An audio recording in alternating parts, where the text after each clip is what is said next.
Welcome to our channel. Today we how to activate Capital One Quicksilver card through app step by step clearly. Open the app on your mobile device.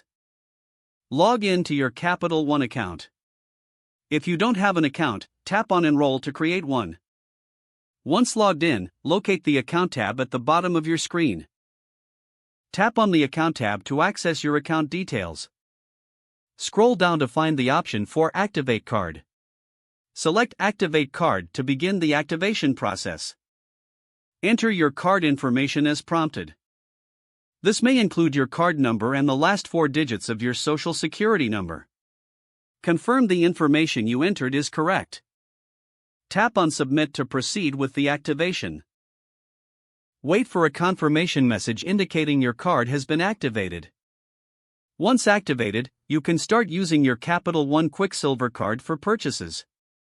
If the page does not load, refresh the browser or try again in a private or incognito window. Make sure you are using the correct email address, then retype it carefully to avoid small typos.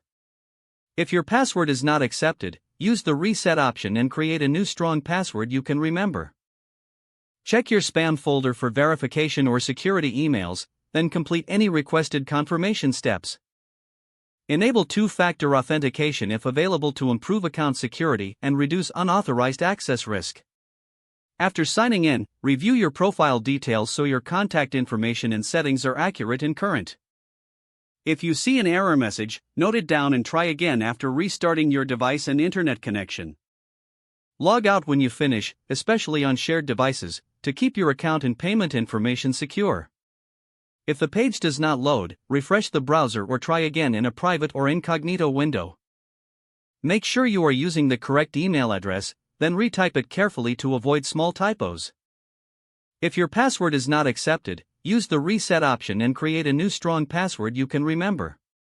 Check your spam folder for verification or security emails, then complete any requested confirmation steps. Enable two-factor authentication if available to improve account security and reduce unauthorized access risk. After signing in, review your profile details so your contact information and settings are accurate and current. If you see an error message, note it down and try again after restarting your device and internet connection. Log out when you finish, especially on shared devices, to keep your account and payment information secure. Don't forget to like this video and subscribe to our channel for more step-by-step tech guides.